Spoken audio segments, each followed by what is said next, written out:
Bien, el tema número 6 trata del transporte de energía eléctrica. Ya lo vamos a ver. Como generalidades tenemos que el transporte eléctrico nos permite transferir la energía producida en los centrales hasta los centros de consumo.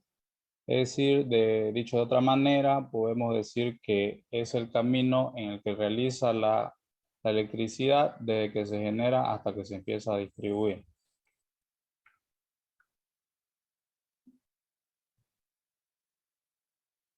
Ya.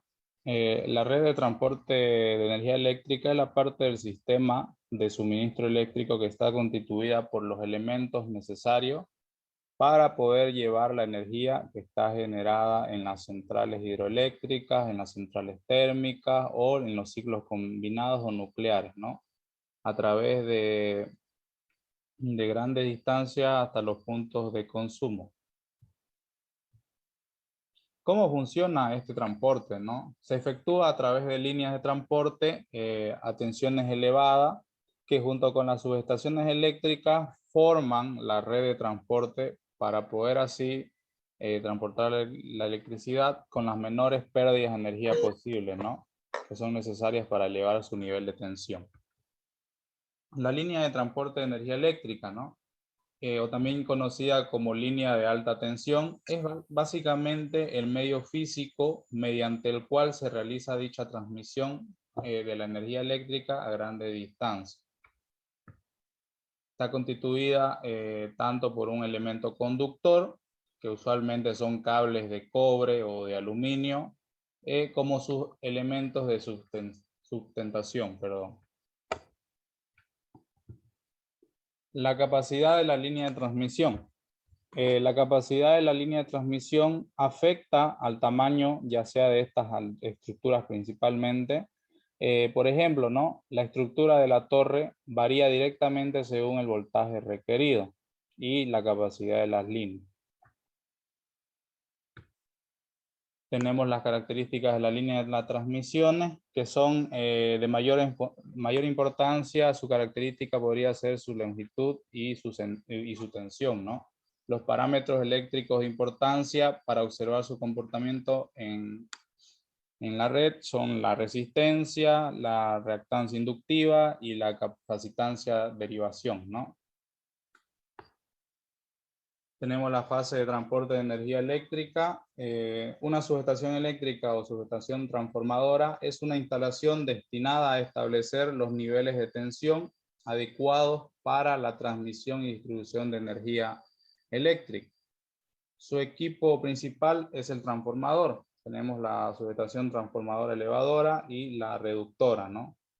Como norma general, se puede decir que las subestaciones eléctricas están situadas en las inmediaciones de las centrales generadoras de energía eléctrica, cuya función es elevar el nivel de tensión hasta los 132 o 220, o incluso puede llegar a elevarse hasta los 380 kilovoltios, ¿no? Tenemos la primera etapa de la red de transmisión, que está compuesta por las líneas de alta tensión, que son encargadas, ¿no?, de transportar la electricidad desde las centrales generadoras hasta las subestaciones eléctricas reductoras. Tenemos la segunda etapa, que es la parte del sistema de suministro eléctrico, cuya función es el suministro de energía desde la subestación de reducción hasta los usuarios finales, ¿no?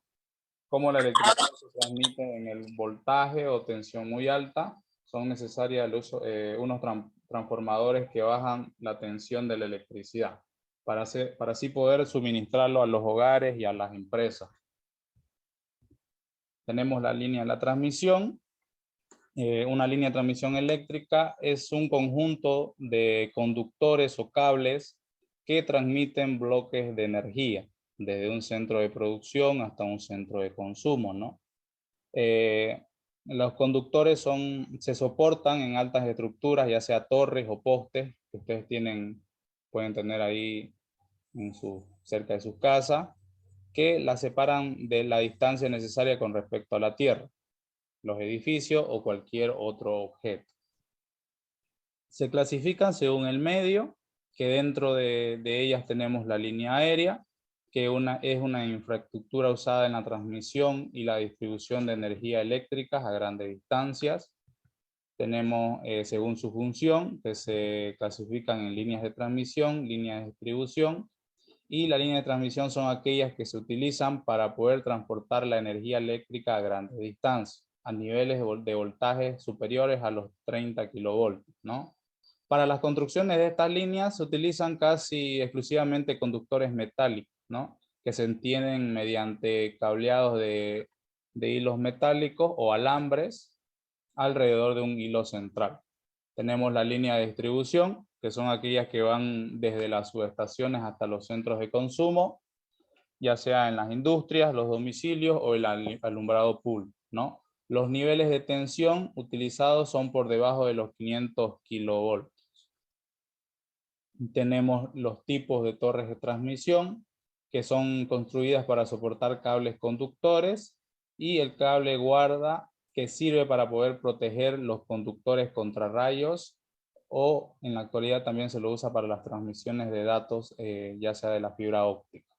Tenemos los tipos de torres, tenemos torres de suspensión, que son las que soportan el peso de los cables, cadenas de aisladores, herrajes, además del viento transversal, siendo tensiones longitudinales despreciables, ¿no? Tenemos la torre de retención, que soportan las mismas cargas que las torres de suspensión.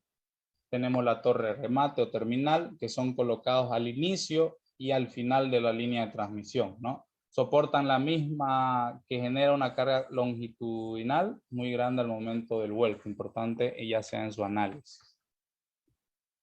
Tenemos las torres de anclaje, que se utilizan para proporcionar puntos firmes en la línea que limiten o impiden la destrucción total de las mismas cuando por cualquier causa se rompa un conductor o el apoyo. Tenemos las torres de ángulo, que están empleados para sustentar los conductores en las vértices o ángulos que forman la línea en su trazado. Tenemos las torres de fin de línea, que soportan las tensiones producidas por la línea según su punto de anclaje, de mayor resistencia. Tenemos las torres especiales, con funciones diferentes a las anteriores. Pueden ser usados para cruces sobre ferrocarriles, vías fluviales o líneas de telecomunicación. Tipos de línea de transmisión. Podemos tener la línea de transmisión de un conductor en paralelo, cable de par trenzado, par de cables protegidos con armadura. Tenemos la línea de transmisión de un conductor en paralelo. Es un conductor paralelo de dos cables, que consiste simplemente de dos cables paralelos espaciados muy cerca y solo separados por el aire, ¿no? Tenemos el cable par trenzado. Un cable de par trenzado se forma doblando o trenzando dos conductores aislados juntos, ¿no? Los pares se trenzan frecuentemente en unidades y las unidades a su vez están cableadas en el núcleo. Estas se cubren con varios tipos de funda, dependiendo del uso que se le va a dar. Tenemos los par de cables protegidos con armadura, que nos sirve para reducir las pérdidas por radiación o interferencia. Frecuentemente estas encierran las líneas de transmisión de dos cables paralelos, ya en una malla metálica conductiva. Tenemos las líneas de alta tensión, son las que superan mayormente los 36 kilovoltios de voltaje. Este tipo de tensión se usa para el transporte de energía a grande distancia. Para poder transportar la electricidad a grandes distancias se necesita elevar la tensión para poder reducir la intensidad que circula por la línea. ¿Ya? Podemos decir también que la red de transporte eléctrico es de tipo, tiene tres categorías. La primera categoría, la tensión nominal es de superior a 66 kilovoltios e inferior a 220, o las tensiones normalizadas son 110, 132 y 150. Tenemos la segunda categoría, que la tensión nominal es superior a los 30 kilovoltios, es igual o inferior a los 66, ¿ya? O las tensiones normalizadas son 45 y 66 kilovoltios.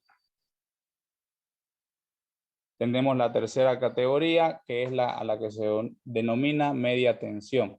Según el reglamento, se considera a las instalaciones de alta tensión eléctrica aquellas que generan transporte, se transformen, se distribuyan o utilicen energías eléctricas que sus tensiones sean superiores a los 1000 voltios, ¿ya? De valor nominal. Las líneas de media tensión es cuando la electricidad ha viajado desde un lugar donde se genera hasta el punto donde se consumirá. Pasa por una subestación eléctrica que transforma la electricidad de alta tensión en media tensión. Y la electricidad de grandes consumidores como los hospitales, aeropuertos o industrias son de media tensión. También se encuentra en la generación y distribución de energía eléctrica. Tenemos la red trifásica, que estas las encontramos en edificios comerciales, industrias o en algunas viviendas antiguas, ¿no? Las instalaciones trifásicas cuentan con 3 fases y con 3 corrientes alternas diferentes que dividen la potencia en 3 vías. Sus tensiones normalizadas se fijan en los 380 y 400 volts, ¿no? La línea de baja tensión es la que usan la mayoría de los aparatos eléctricos y resulta menos peligroso que la alta tensión. ¿Ya? La mayoría de los países de América Latina, incluyéndonos a nosotros en Bolivia, el voltaje debe ser de 220. Las corrientes que tienen ustedes mayormente son de 220. La red monofásica se usa principalmente en las instalaciones domésticas porque no se necesita mucha potencia, ¿no? Es una red de distribución de corriente en la que la electricidad viaja por un solo conductor o cable hasta un punto de alimentación, ya sea un enchufe, el cual se realiza a 2 hilos, un conductor neutro y un conductor de fase.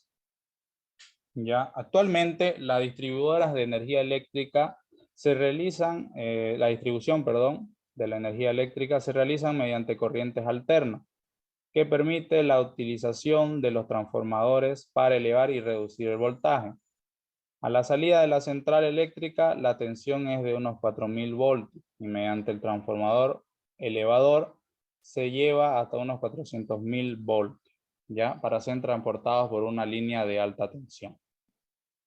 Tenemos los aisladores, ya sea en suspensión y retención, un tipo de pin, postes, cadenas conformadas por unidades de suspensión y los materiales pueden ser de porcelana, vidrio, materiales sintéticos. Los herrajes son grapas para sujetar los cables, fases y guarda, son amortiguadores y espaciadores para mantenerlos separados, los conductores de un haz, anillo para control de efecto corona. El cable eléctrico. Su definición podemos decir lo que es un conductor eléctrico que está constituido por varios conductores retorcidos, ¿ya? Se trata de un cordón de más o menos grueso formado por uno o varios hilos de cobre cubiertos, ¿ya? Con un aislante que sirve para la conducción de la electricidad para poder establecer las líneas telegráficas o telefónicas. Las partes de un cable eléctrico. Está formado por un conductor, que es aquel elemento encargado de llevar la corriente eléctrica, un aislamiento que recubre, ¿no?, al conductor y que evita la circulación de la corriente eléctrica fuera de él. La capa de relleno o armadura, que cumple la función de aislar y envuelve al conductor para la sección circular del conjunto que lo mantenga. Y una cubierta que está realizada por materiales que protegen el cable de forma mecánica. ¿Ya? ¿Cuál es el significado de los colores en los cables eléctricos? Los cables verdes mayormente están ahí por seguridad y pueden ya sea salvarse de la electrocutación. Perdón. Los cables blancos son cables neutrales que también pueden ser usados como tomas de tierra, y los cables de colores con rayas son guías, ¿no? Son cables más neutrales que los blancos, y estos tipos de cables se usan para identificar cuál es el cable neutral. Los cables negros son los cables neutros y los cables de colores son cables de corriente o de carga. Los tipos de cable, tenemos cable unipolar, multipolar, flexible, trenzado, dúplex, multicolor. El cable unipolar está formado por un hilo conductor, el multipolar está formado por varios, el trenzado está formado por un par de cables que se encuentran entrelazados como su nombre lo indica, y el cable dúplex está formado por dos conductores de cobre con aislante PVC, ¿no? Este se encarga de suministrar la energía a aparatos electrónicos de baja tensión. Y los cables multiconductor se conoce también como cable multinúcleo. Cuenta con más de un conductor aislado individualmente y además cuenta con otro tipo de aislante para poder tener más seguridad. Ya, con eso habremos acabado lo que es el tema número 6. Voy a darle 5 minutos para que puedan ir a tomar agua y vamos a continuar con el tema 7.